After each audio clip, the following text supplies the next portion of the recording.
guys, welcome to another episode. I'm Gok, this is The Car Lounge. And today we are heading over to Tewin for a classic car show. What's it actually called? The Classic Car Show? I think it's actually called Classic Car Show. It's in Tewin, which is in Hertfordshire, and it's sponsored by McLaren and Aston Martin in Hatfield. So it promises to be a really good one. They're promising over 400 cars, so hopefully we'll be able to see some interesting old, big, small, tall, thin, fat cars from all walks of life basically. So yeah, let's head down there. In case you're wondering why I'm not driving, it's because I'm bringing this guy with us today. It's his first ever car meet. Everyone say hello to Baby G.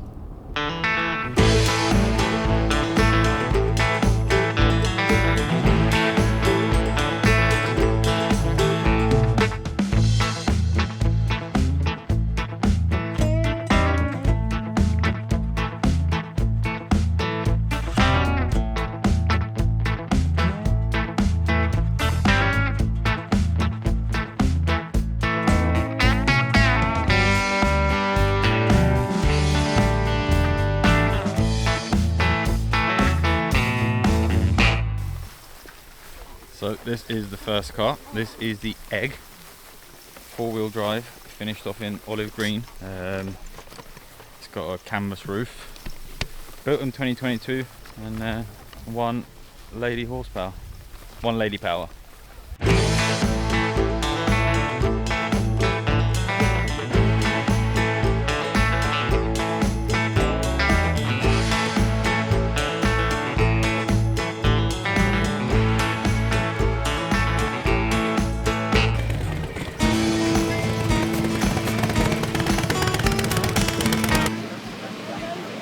Immediately, yes. Cannot beat a classic Porsche. Look at that beauty.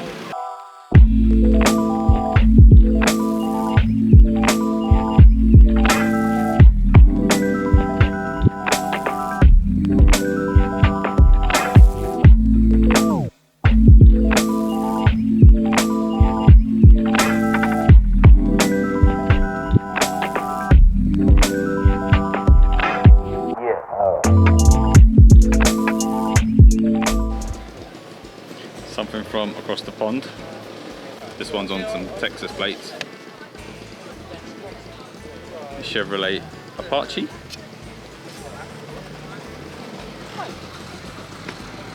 This is ridiculous money.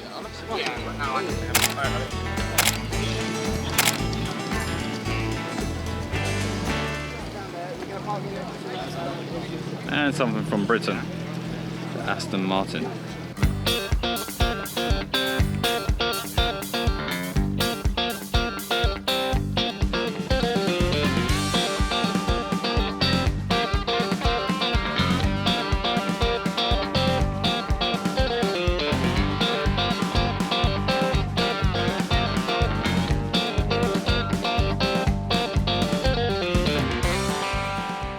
This thing even looks good by today's standards.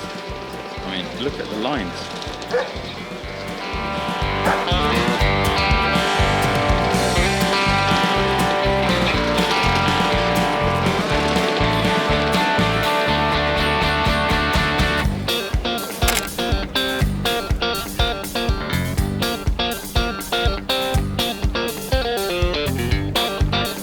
I don't think the owner's here, guys, so if you know what that is, put it in the comment section down below. Very cool.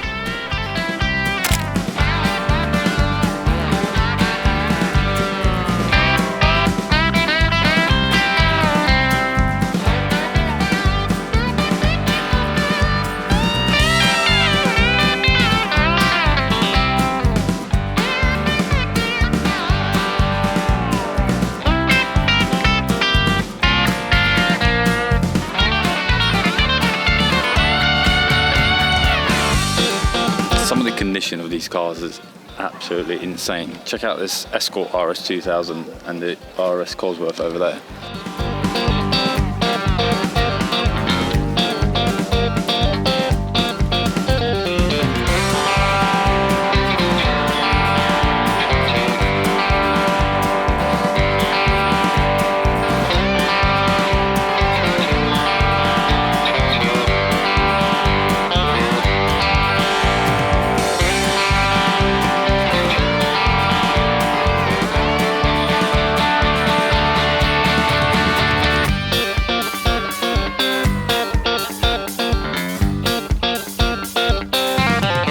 Hi guys, welcome to the Tewin Classic Car Show. We've got here My name's Owen King. Owen King. Nice to meet you, Mr. King. Tell us a little bit about your car here. Right, it's a 1930 Austin 7. It would have been originally a box saloon. My knowledge of Austin 7s is a bit shaky as I'm fairly new to them. Mine too. Yeah, this particular car, so originally a saloon. As far as I know about its history, around about 1960 it became a sports car, so obviously dismantled the original body. And as far as I know, the current body is about 1990, so that's when it was built. And what it is now is an Austin 7 Ulster replica. So it replicates the cars which were used in various events, and they did very well apparently in Ulster, hence the Austin Ulster. Understood. And how long have you owned this particular one? 3 years now. 3 years. Yeah. And how old is the actual car? Right. The actual car, as far as the DVLA are concerned, is 1930. The engine is actually 1929, but that would have been the original engine. It was just made the year before it was all put together. The chassis is, it would have originally had a short wheelbase chassis. This is a long wheelbase chassis, so it's probably, I don't know, 1932 the chassis, but don't tell the DVLA. Almost 100 years old then? Yeah, yes it is, yes, yeah. Any plans for its 100th birthday? No, not really. If I can still get into it, it's a bit of an effort with outdoors. I'll take it for a run somewhere, no doubt. Amazing. And what's the engine? What power? They come round here. Go. It's a 750cc engine, 4-cylinder. It's been modified a bit in that the cylinder head is a later head, so it's the high compression head. The carburetors, they're not standard. They never had SU carburetors on them, but It's very clean in here. yeah. Well, during lockdown, I pulled the car to bits. Totally rebuilt the engine, so it's now got a fancy and very expensive crankshaft in it, which I've been told is guaranteed not to snap. Amazing. Amazing. Well, thank you very much for your time today. It's lovely to meet you. Absolute pleasure. And enjoy your car. Enjoy today as well. Right, Thank you.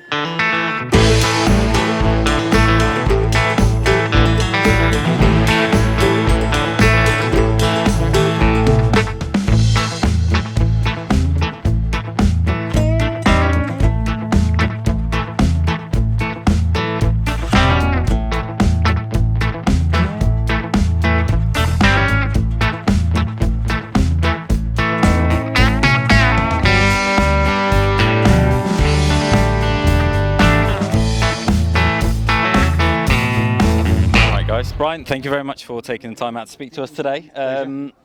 Firstly, love your shirt. Well, thank you. Yeah, that's like the that. optional extra. Yeah, I completely approve of that. Can you just tell us a little bit about your Thunderbird? Yeah, it's a 1957. It's in completely original condition, or it's been put back in completely original condition. So This is how you've had it. it's how it's been. The work was done about 22 years ago. wow. So it's stood the test of time very well, and yeah, it drives very nicely. Yeah, they don't build them like this anymore, I can assure you. It's solid all the way through. It handles, very well for a car of its period, and and it's quite economical. I drove it up here 100 miles, and it's purred away, and still. You've driven over 100 miles to get here today? Yeah. Where's your roof? Well, the roof is behind here. Oh, fine. So that comes forward. That's the glass has just gone down the back. Yeah, the roof is behind there, and I've got a hard top at home. Right, fine. I was Similar to the. There's a black example of this, but an earlier one. That's a 1956, and that's got the hard top fitted. I was about to say, if you came here without a roof, that would have been a very brave move. But fortunately, I do have a full tonneau over there, so I can be in the same situation as if you had an early English sports car, with so it's got the best of both worlds. And what's underneath the bonnet? That's the 312 cubic inch V8 engine. It's about 245 horsepower, I think, something like that. Fortunately on this one, because it's a late model, it has power brakes and power steering. So nice luxury. It helps you out, and in the UK, yeah. And how long have you owned this? 4.5 years. 4.5 years. Yeah. But it doesn't unfortunately have air conditioning because they didn't fit it standard to the car. Yeah. But these vents at the side open and give you direct access to the fresh air in. So electronically operated? No. You pull it, little lever, and out they pop. That is so cool. Isn't it, eh? You don't get that Simple. in modern cars. No transistors or printed circuits controlling that to go wrong. It's just purely a lever. So yeah, it's very good. Who needs air conditioning when you have that, right? You've got that right straight to your feet. Lovely, beautiful. Perfect. So amazing. Well, Brian, thank you very much for speaking to us. So it's lovely to meet you. lovely to meet you. Enjoy the rest of your the Sunday. show. Thank you. Bye-bye.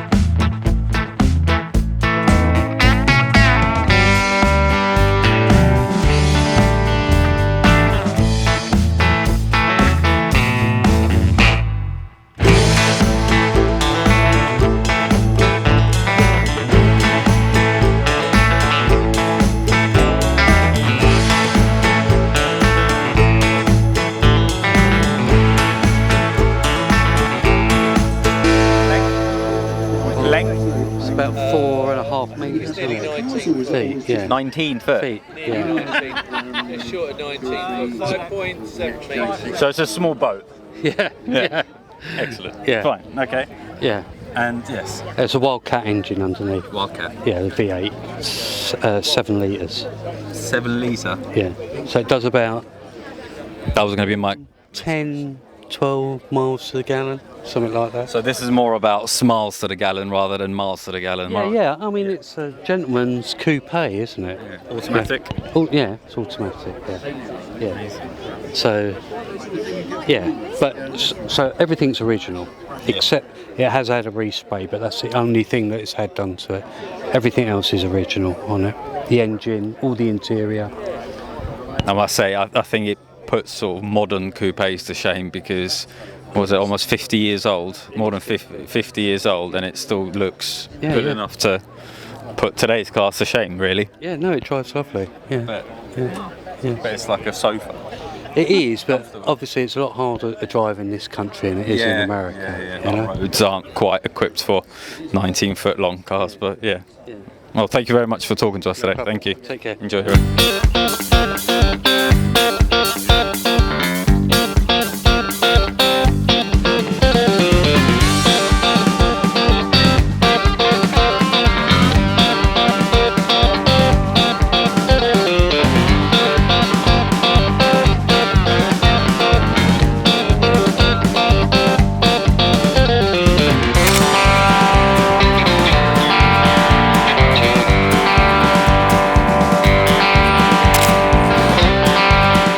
Do you have a favourite yet?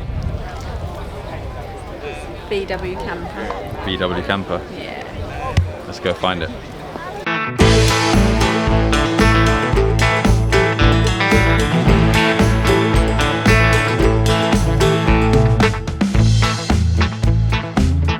Hi Terry, thank you very much for taking time out to speak to us today. Rosie seems to get a lot of attention in and amongst some amazing cars. Can you tell us a little bit about Rosie? I've had her about 15 years, took us 7 years to restore it. I bought it from a guy in Newcastle. I didn't have anywhere to put it at the time when I purchased it, one of those mad eBay purchases. Figure out later. Act and then think later, as you say. I stuck a cheeky bid on eBay, didn't think I'd win it, and then I come back highest winning bidder, so I thought, got a trip to Newcastle, find somewhere to put it. Hence, and that's sort of history. And I say 7 years or 15 years down the line, 7-year restoration. Amazing. This is my creation. So start to finish, 7 years. Yeah. Fine. And Rosie, is that just what you decided to name her? Is that a homage to anyone? My wife's name's Rosemary, so she's been a big part of it, as long as with the rest of the family and stuff. So my brother's a big part in there. Unfortunately, he's not here now to see the finished article, but yeah. I see. So he was there. Yeah. So I can't help but there's a few Paul Walker references. Obviously, Yeah. you can't be a car guy and not know about Paul Walker and yeah, the franchise. Yes. And is that yeah. a homage to your brother as well, I guess? Yeah, part of it. Yeah. We like the Fast and Furious, and as the saying says, one day I'll see him again. So Amazing. yeah. It's really sweet. So what's next for you? Any other projects in the pipeline? yeah, I've just literally picked up I'm in the middle of doing a classic mini Cooper Sportsback. I picked up from the paint shop about 2 weeks ago. Okay. So that's sitting on the. Got somewhere to put it? Yes, I have now. Yeah, we've got somewhere that I store this, and I share somewhere with a couple of friends that are like-minded. Yeah. So we've got our own little sort of car club sort of thing. So it So starts. the mini's there at the moment, ready and waiting for me to crack on with that. But I've got a few home jobs to do first to be in the good books, as you know. Rosemary happy as well. Yeah, that's it. Yeah. And So what happens to Rosie or the Mini after? Will you keep them? Will you sell them on? yeah, I don't plan to sell them, but you never know. If it's one of those, I'm asked all the time, would I sell it? The answer's no. Unless somebody made me an absolute obscene offer, then you'd have to think about it, wouldn't you? Fine. I'll put Rosemary, was it Rosie the camper Yeah. on the video. So Yeah. if anyone does want to make a very, very cheeky offer, then they can Yeah. do that with I know Terry. what I've invested in. It's Yeah, no, that's So, fair enough. We won't ask how much it is, but if you are interested, I'll leave Rosie the camper's details down below. Terry, thank you very much No for taking worries, the time thank out. you, thank you. So, guys, that is the end of today's vlog. Seen some of the most incredible cars, met some amazing people, and it's quite interesting to hear people's stories about their cars and why they have them and things like that. Got to learn so much about people. But yeah, if you live anywhere around this part of the world, next year it's definitely worth a visit. There's over 400 cars. We've managed to speak to 3-4 people. And yeah, it's been incredible. So hope you enjoyed the video. See you in the next one.